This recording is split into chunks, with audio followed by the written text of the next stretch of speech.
Europe. Holland. Amsterdam. 15 kilometers from the city center, Schiphol, one of the world's busiest airports. More than 600 aircraft take off or land here every day. Sunday, October 4th, 1992, 2:40 p.m. An aircraft enthusiast takes this footage of an Israeli El Al 747 cargo plane arriving from New York. The jumbo will load up and refuel before flying to Tel Aviv in Israel as flight El Al 1862. 3 p.m. Loading begins, supervised by Jerry Plettenberg, El Al's operations officer. Today's cargo includes consumer products, but some boxes are labeled dangerous goods. Jerry has a good idea what's inside. On El Al cargo flights, he's seen a huge range of military hardware. Apache helicopters, radar equipment, aircraft wings, missiles, jet engines for F-16 and F-15s. All these weapons supply the Israeli military, which is locked in a 45-year-old conflict with Palestinian militants. The ongoing crisis makes El Al a top target for Arab terrorists. 7 years ago, gunmen opened fire on El Al check-in queues in Rome and Vienna, killing 19 people. The airline stays on permanent alert for more attacks. Armed security guards keep a close watch on all its planes and personnel. And before loading, all freight passes through a pressure chamber to detonate any bombs planted by terrorists. 5:20 p.m. Flight 1862 has passed security checks. Now the crew arrive for their pre-flight inspection. The 747 is 13 years old, but it still has at least 5 years of useful service before retirement. 59-year-old Captain Yitzhak Fuchs is in command. Like many El Al pilots, Fuchs is a combat-hardened veteran of the Israeli Air Force. He's got 25,000 pilot hours under his belt. Flying alongside Fuchs are flight engineer Gedalia Sophia and co-pilot Arnon Ohad, the rookie of the crew. Just 32, he's been flying jumbos for less than a year. Flight 1862's takeoff will be supervised by air traffic controller Henriette van Openen. It was wonderful flying weather. You could see to the end of the world. All the flight paths in and out of Schiphol pass over densely populated areas of Amsterdam. Under one of them lies the Belmer suburb, 13 kilometers to the east.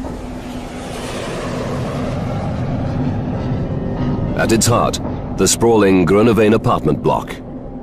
It's home to almost 2,000 people.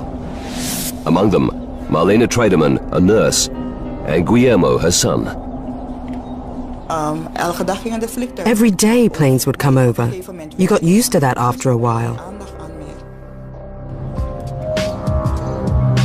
Guillermo will celebrate his 17th birthday in 5 days' time. He's a typical teenager, into pop music and martial arts movies. But today, he's been to church with his mother. The Treidemann's home is on the 5th floor of the Groeneveen block. Marlene and her husband Stanley are originally from Suriname, a former Dutch colony in South America. Graciela, their 14-year-old daughter, is a popular girl who's doing well at school. Always laughing, always happy. A positive word for everyone.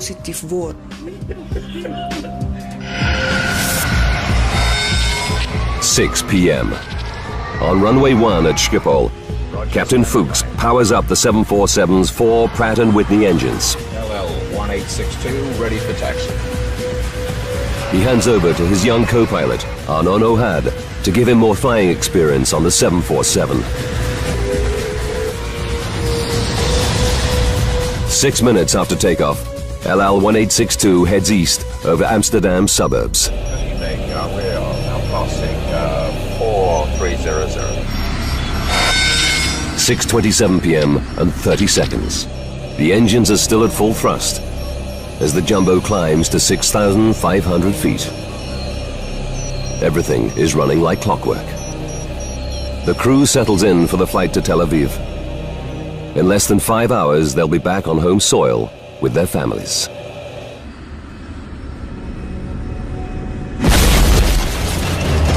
Suddenly, a terrifying jolt rocks the plane. It starts to lose altitude and rolls violently to the right. Veteran pilot Captain Fuchs grabs the controls. I've got up. He battles to stabilize the jumbo. If he fails, the aircraft will spiral out of control. LL 1862, Mayday, Mayday, we have an emergency. After 30 seconds, Captain Fuchs manages to wrestle the jumbo back to steady flight. Flight engineer Sophia desperately scans his control panels to try to find out what's wrong. Seconds later, another crisis.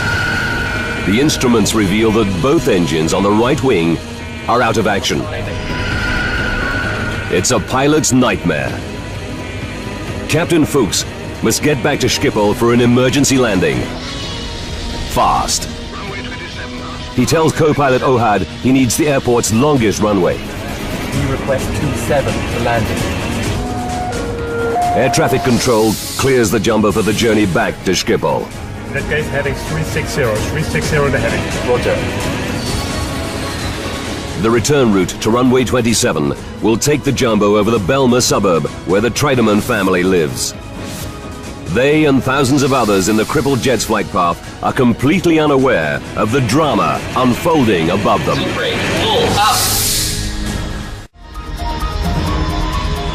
LL-1862, a fully loaded 747 cargo plane, is badly damaged and rapidly losing height. LL 1862, Mayday, Mayday, we have an emergency. 6:30 p.m. Fire crews race into position at Schiphol Airport, where the jumbo is due to arrive in less than 10 minutes. The 747 must make a descending turn over Amsterdam to reach the correct altitude and line up for runway 27. Its final approach will take it over the Groeneveen apartment complex, where the Treidemann family lives. Marlena and Stanley decide to visit a friend nearby. They tell their children, Guillermo and Graciela, they'll be back soon.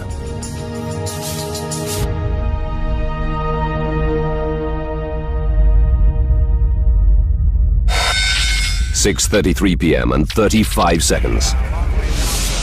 Descend to 2,000 feet. Air traffic controller Henk ter Brakke clears the stricken jumbo to land at runway 27. Okay, you have around 13 miles to go to touchdown. Speed is all yours. The 747 is 2 minutes from the Belma suburb. Marlena and Stanley are halfway to their friend's apartment. It's a typical Sunday evening. Many people are at home with their families.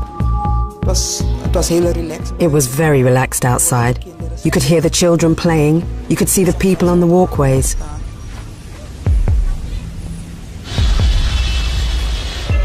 At this moment, as Captain Fuchs lifts the nose to slow the jumbo for landing, the roll to the right returns.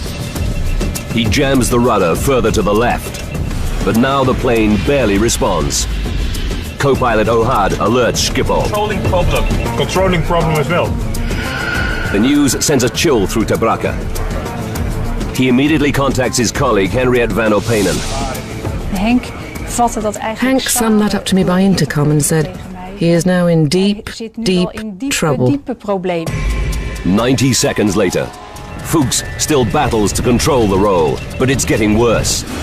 And now the jumbo is losing height fast. It's just seconds from the Belma suburb. Here, unaware of the looming danger, Marlena and Stanley near their friend's apartment. Teenagers Guillermo and Graciela relax at home. 4 floors up, at the other end of the Groeneveen block, 31-year-old Andre Bos hears the approaching rumble of jet engines.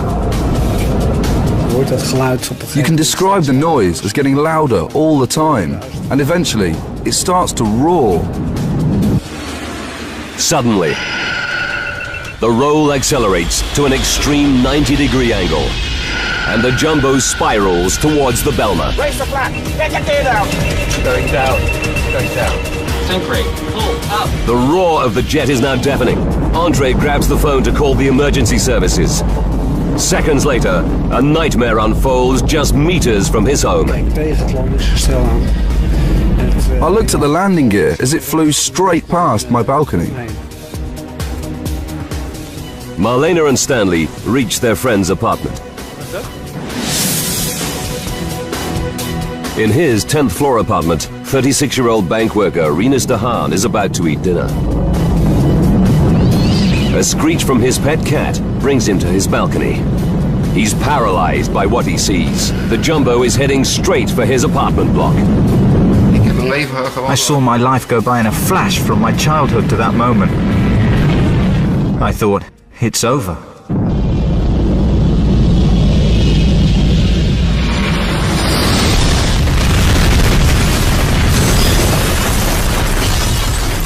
.35 p.m. and 42 seconds.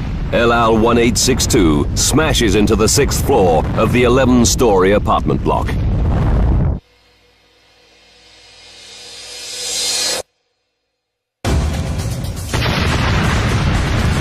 I heard a huge noise. It was as if a door slammed closed, like a bang. The impact knocks Rinus unconscious.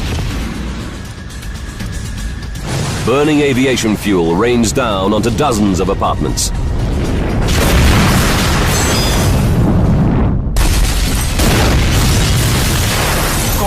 The sound of the crash came from the direction of Marlena and Stanley's home, where they left their children just minutes ago. The couple race back, gripped by fear. What terrible disaster has struck their neighborhood?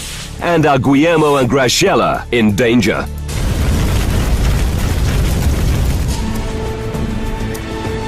El Al 1862, a 747 freighter laden with cargo, smashes into the 6th floor of an apartment block in Amsterdam.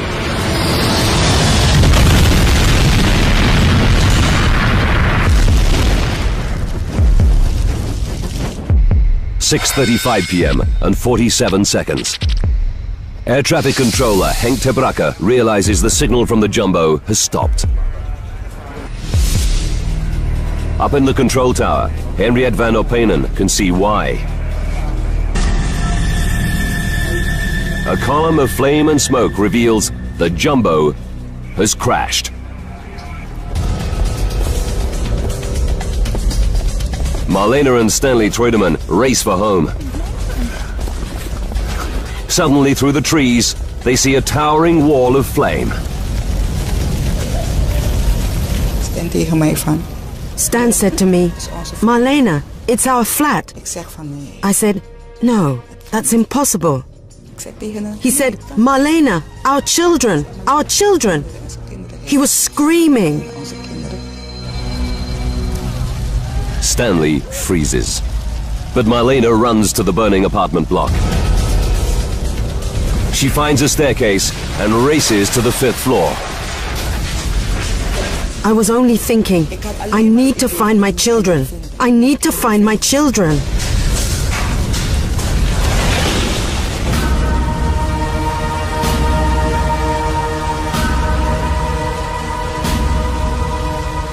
At the exact point where her home used to be, she's facing an abyss. A burning hole. I couldn't believe that my house was gone. I stood there and thought, no, I'm dreaming.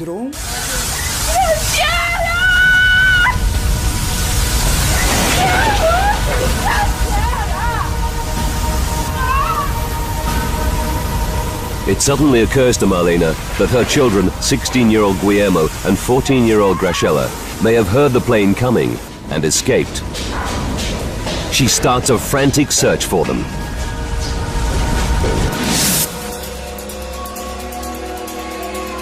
On the 10th floor, bank worker Rinus de Haan regains consciousness.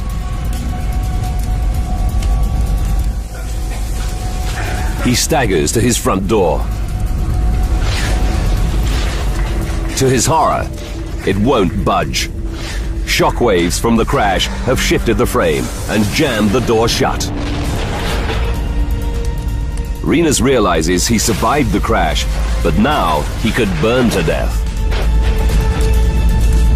There's no way out. Not even his cat can jump from the 10th floor. I thought, this is the end. I thought if I come out, it'll be a miracle. Andre Boss's apartment, 200 meters away, escaped the impact. Now he rushes to the crash site to see if he can help. What you see is the enormous heart of the fire. You see flames come out of every house. Andre knows there could be hundreds trapped or injured, and many could die before firefighters arrive. With no thought for his own safety, he smashes open doors which are jammed or locked. Entering some apartments would be suicide. There are too many flames. But in others, he rescues people who've been overcome by smoke. Stunned local people rush to the scene. Marlene Treudemann desperately questions everyone near the crash site. Have they seen her two children, Guillermo and Graciela?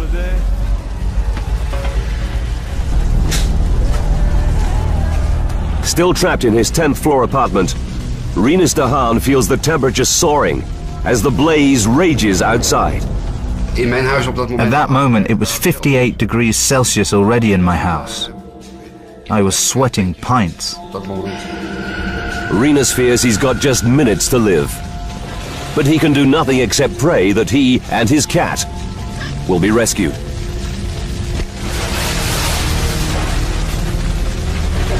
Just when he thinks he's about to pass out, neighbors break in. They rush him from the inferno in the nick of time.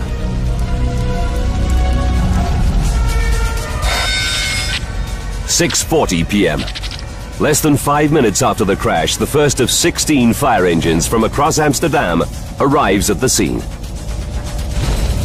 Brave local people like Andre Boss have already pulled many survivors from the crash zone. Now firefighters take over the rescue operation and tackle the inferno. News crews capture the scene as paramedics start to treat the injured.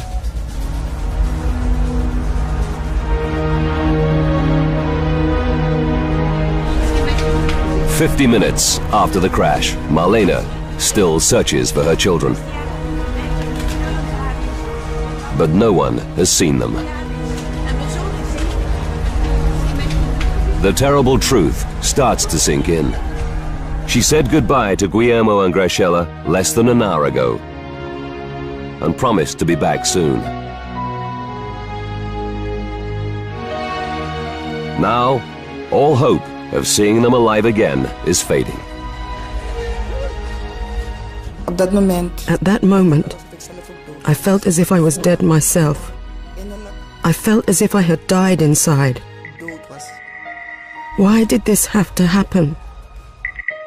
Why did my children have to go?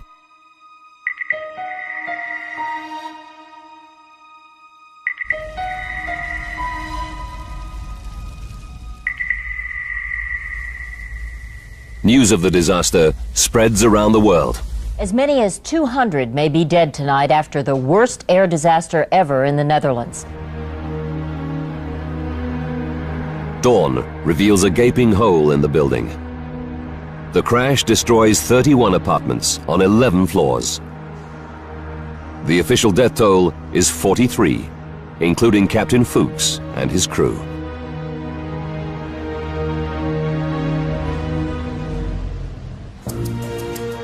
The Netherlands Aviation Safety Board quickly mobilizes 8 investigators. Frans Earhart is a senior member of the team. He's a former fighter pilot with 20 years' experience as an air accident investigator. But now he's facing his worst nightmare. You hope it'll never happen, but then it does happen.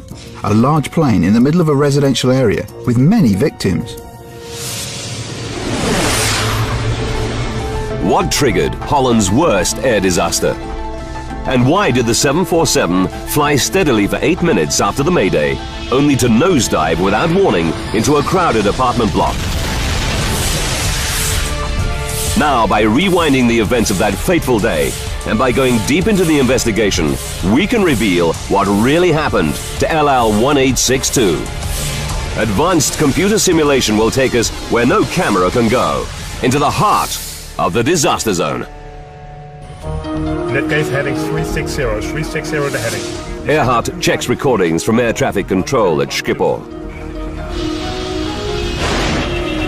They reveal that co-pilot O'Hard reported losing power in both engines on the right wing. Number 3 and number 4 engine inoperative.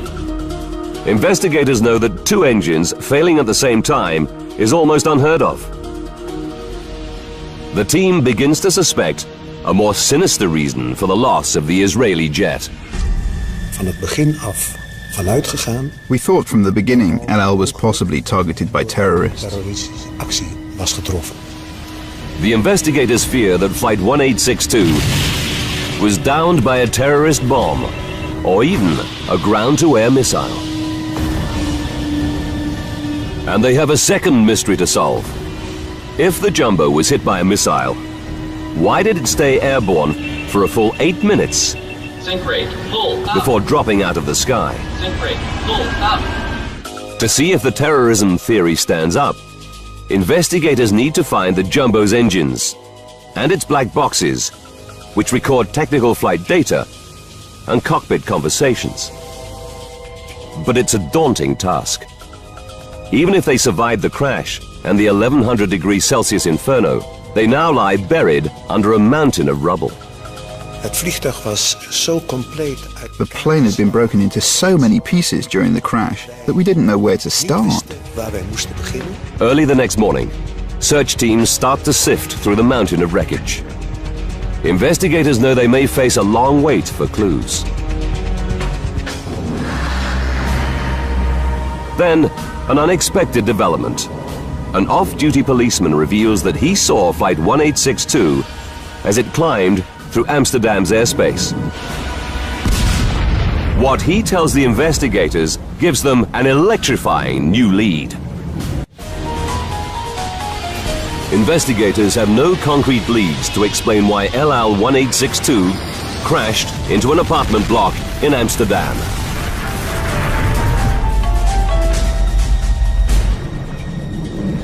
Then, Jan Kaspers, a detective with the Amsterdam police, tells them an extraordinary story. On the evening of the disaster, he and an old friend were enjoying a yacht trip on Gooimeer Lake, 10 kilometers east of Amsterdam. Their boat was moored right beneath LL1862's flight path from Schiphol Airport. At 6:27 p.m., they're preparing dinner. Suddenly, they hear a loud bang. Wat was dat? Gasexplosie. Kaspers rushes onto the deck. In the sky, he sees a 747. Beneath it, 2 objects are falling away. At first I thought they were parachutes. And just as they were above the treetops, I realized that they might be airplane engines. It's a startling revelation. Air crash investigator Franz Earhart immediately orders a team of divers to search Gooimeer Lake. Recovering the engines could solve the mystery. It's now clear to investigators that the 2 right-hand engines didn't simply fail. Number 3 and number 4 engine inoperative. They sheared off completely. Unable to see the engines from the cockpit, the crew had no idea what had happened. Now there's a new mystery facing the team. What could rip 2 5-ton engines off a 747 simultaneously? The case for a terrorist ground-to-air missile or bomb now looks compelling. To prove this theory, investigators must recover the engines from the bottom of Gooimeer Lake and examine them for clues. Against all the odds, after just a few hours of searching, a diver gets a lucky break. He spots a massive chunk of aircraft debris. The team quickly identifies it as the outer engine from the 747's right wing. And there's another key find on land near the lake. Pieces from a 10-meter stretch of the same wing's leading edge. It's the team's first chance to find out why the engines fell off. They rush the wreckage to their labs. Scientists swab the engine and the chunks of wing for traces of the chemicals used in explosives. They examine the metal surfaces for the telltale micro-pitting caused by blast fragments. It takes 2 days. The analysis draws a complete blank. Investigators can find no evidence of an explosion, nor any other clue to why the engine broke away. It's a dead end. Now the investigators' only chance to solve the mystery is to find the 747's inner engine, in the hope that it holds the key, or to locate one of the plane's black box flight recorders at the crash site. The Dutch Navy joins the search for the inner engine. It deploys 2 specialized salvage vessels, sonar, and more divers. But after 2 more days, they find nothing. The investigators are worried. With every passing hour, crucial evidence is slipping away. The water would start corroding the parts, and because of that, we were keen to find it as soon as possible. The news is equally bleak at the crash site. Search teams can find no trace of either of the 747's critical black boxes.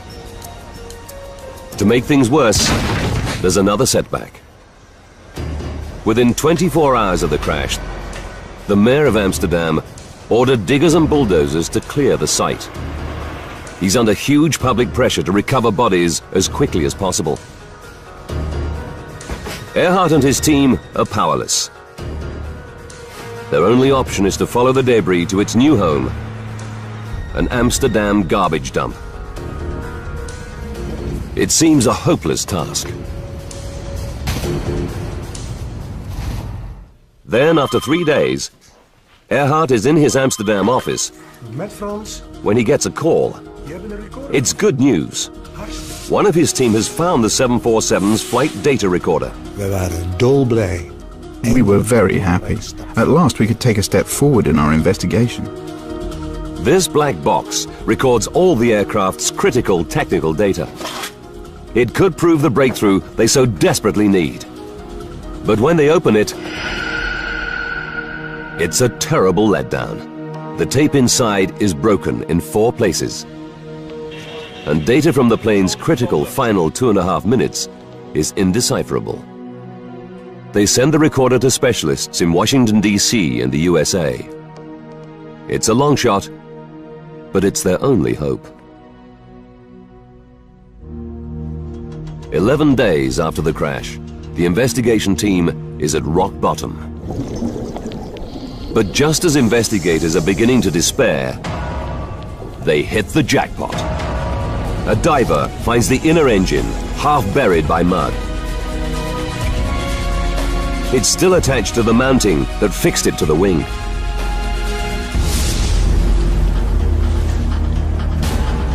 Earhart and the team are excited but cautious. What if this engine proves as unenlightening as the first? It's battered and dented, but they can see no obvious evidence that it was hit by a missile. And when they run the battery of tests for explosives on this engine, once again, they find nothing. Investigators reach a turning point. They rule out a terrorist attack as the cause of the disaster. In fact, they can find nothing wrong with the engine itself. But when they examine its cowling, the outer casing, they quickly spot something odd. a dent, and on it smears of black paint. Where did it come from? They send the paint for analysis. But they must still find out why the inner engine broke away in the first place. Since the engine was still fixed to its mounting, the separation must have occurred at the point where it was fixed to the wing. The team studies the 747's engine attachment system. 4 fittings hold the engines to the wing. At the heart of each is a 14 centimeter long hollow steel bolt called a fuse pin. The fuse pins are strong enough to take the load of a 5-ton jet engine at full thrust. But in some circumstances, they're actually designed to fail.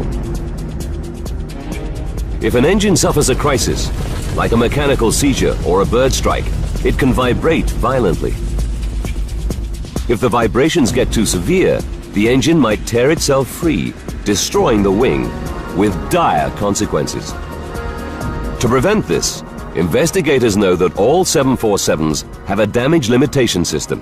When vibrations reach a critical point, the fuse pins are engineered to snap, allowing the engine to fall away harmlessly. But there's no sign that the inner engine suffered a crisis. So the team must consider a chilling possibility. Did something go terribly wrong with the fuse pin system that led to catastrophe? The team examines the mounting that fixed the inner engine to the wing. They focus on what's left of the 2 central fittings which carry the bulk of the load.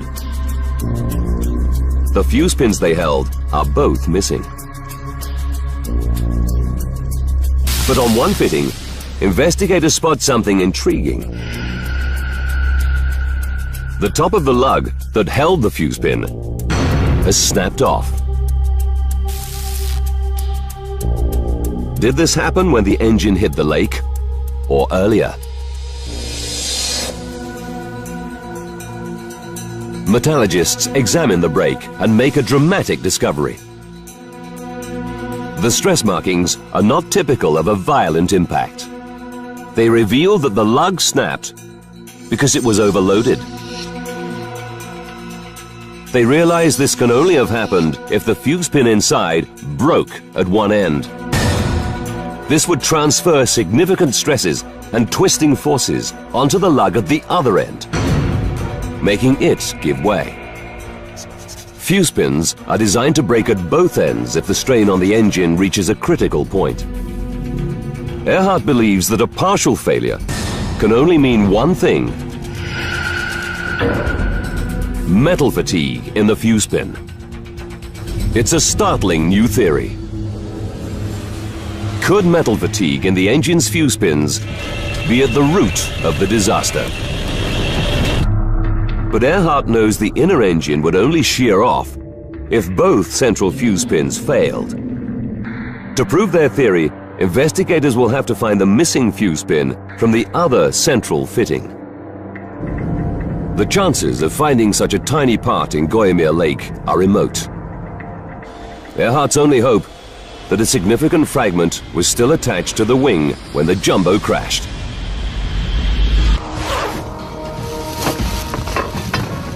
He deploys more than 20 workers to search the garbage dump where crash debris now lies.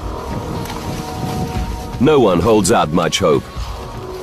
The missing fuse pin was only 14 centimeters long and may have shattered on impact. Looking for the essential parts of the wing mounting was like looking for a needle in a haystack. "48 hours into the search, they have still found nothing.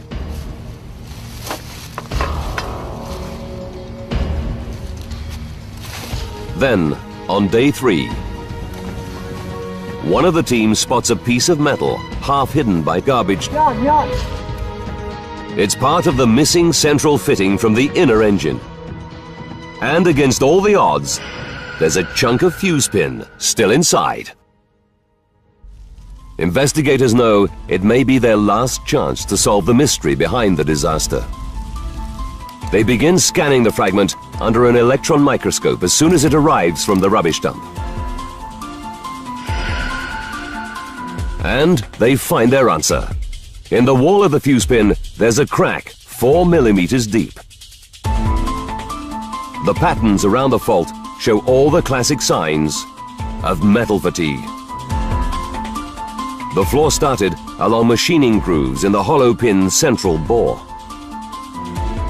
It's the breakthrough the team have worked so hard to reach. They already know that metal fatigue made one of the inner engine's 2 critical central fuse pins fail. Now, they have indisputable evidence that the other central fuse pin was also defective. With every flight, the microscopic cracks in the inner engine's fuse pins got bigger and bigger. On October 4th, 1992, they reached a critical point. At 6,500 feet, with the engine at full thrust, the faulty fuse pins fail.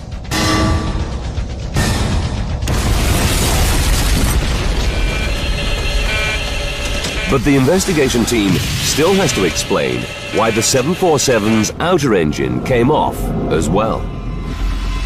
It's almost inconceivable that 2 sets of fuse pins could fail at the same time. Then they receive the test results on paint smears found on the inner engine's cowling.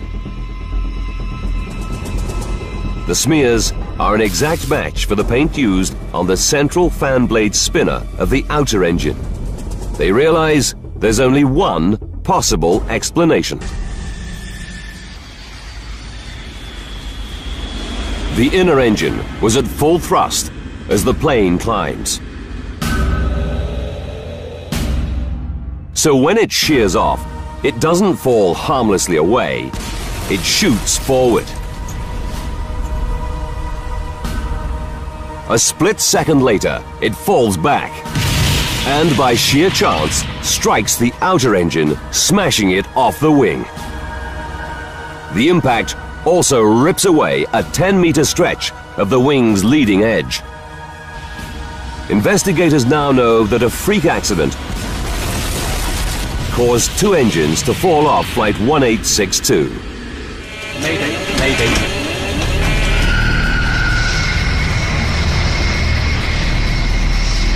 They alert the manufacturer, Boeing. It immediately instructs airlines operating the 1,000 747s around the world to inspect all fuse pins and replace any that are faulty. But the traumatized residents of the Belmer are desperate for the answer to another major mystery. Why the plane crashed? A 747 should be perfectly capable of flying on 2 engines. So what made Flight 1862 suddenly nosedive just minutes from an emergency landing at Schiphol Airport? Raise the flap! Get the gear down! Investigators study the section of wing recovered from Gooimeer Lake. It's clear this damage would have reduced the plane's lift. They also realize that key flight controls lost hydraulic power when the engines broke away. But if this damage was severe enough to down the plane, how did Captain Fuchs keep it flying steadily for another 8 minutes? It's a paradox. Then, 18 days after the crash, the team gets some good news. Experts in the USA have retrieved the information from the damaged flight data recorder. The technical readings it contains prove to be the final piece of the puzzle. They reveal in chilling detail what finally downed Flight 1862.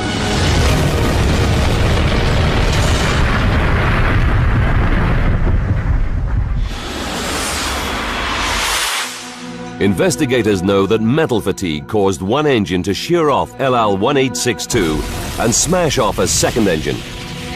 The incident also destroyed a section of the right wing's leading edge and disabled key controls. Mayday, mayday, we have an emergency. But the damage was clearly not severe enough to down the plane immediately. Why did it suddenly spiral out of control a full 8 minutes after the Mayday call?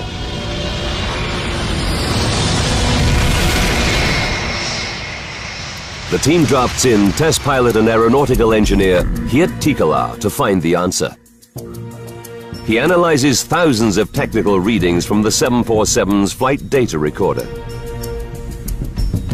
After 8 months of hard work, Tikelaar has a dramatic new insight into what happened to Flight 1862. For the first time, he's able to explain the complex relationship between the loss of the engines, the mangled wing, and the damaged controls. He discovers that although the crippled plane could still fly, a crash was inevitable as soon as it tried to land. De crew had geen keuze. The crew didn't have a choice. They could do nothing else. They were doomed to crash. The flight data analysis finally reveals why LL-1862 nosedived without warning after pilots kept the jet airborne for a full 8 minutes. And how hundreds of people on the ground were left seconds from disaster. 8 minutes to disaster. Defective fuse pins holding the inner engine to the wing snap, causing the plane to lose not one, but 2 engines. This catastrophe also damages a 10-meter stretch of the wing's leading edge, causing a major disruption of airflow over it. This reduces lift on the right-hand side and makes the 747 roll to the right. Captain Fuchs has also lost 2 hydraulic systems, controlling key anti-roll devices. He only manages to wrestle the jumbo back to level flight by pushing his remaining controls to the limit. The flight data analysis reveals that his current airspeed of 280 knots is the key. It's just high enough to get sufficient lift out of the right wing to keep them aloft. 39 seconds to go. 5 kilometers from the Belmer apartment complex. Now Captain Fuchs lifts the jumbo's nose to slow the plane down for landing, unaware that this routine procedure will have fatal consequences. The flight data reveals that this change in angle worsens the disruption in airflow over the mangled right wing. The result is a further loss of lift on this side of the plane, and it starts to roll again.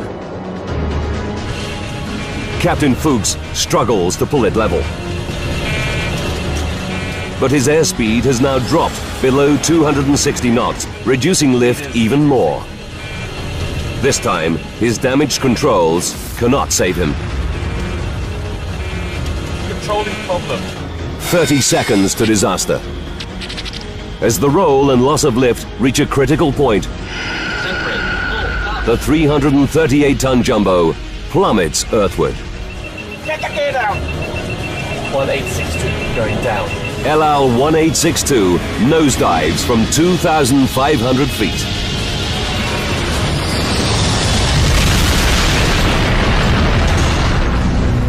Microscopic faults in 2 14-centimeter long components lead to the death of 43 people.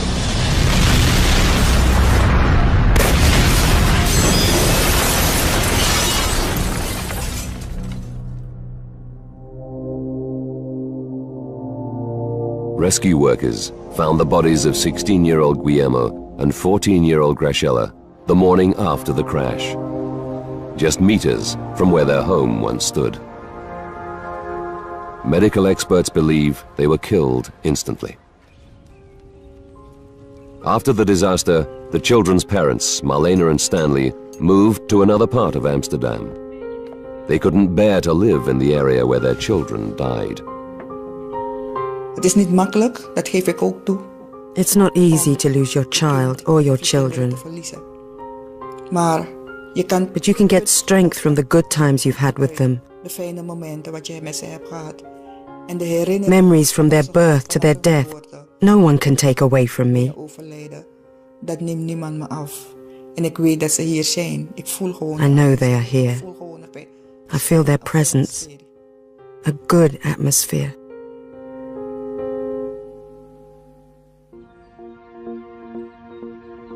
The apartments in the crash zone were demolished, but their foundations remain. Nearby is a permanent memorial to the victims.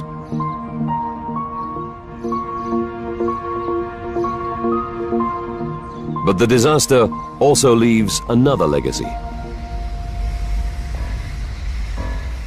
Boeing goes on to strengthen all 747 engine-to-wing attachments, including fuse pins. It also rolls out a more stringent inspection regime with new ultrasound testing to detect metal fatigue. The changes brought about by the Schiphol crash make every 747 flying today a safer aircraft.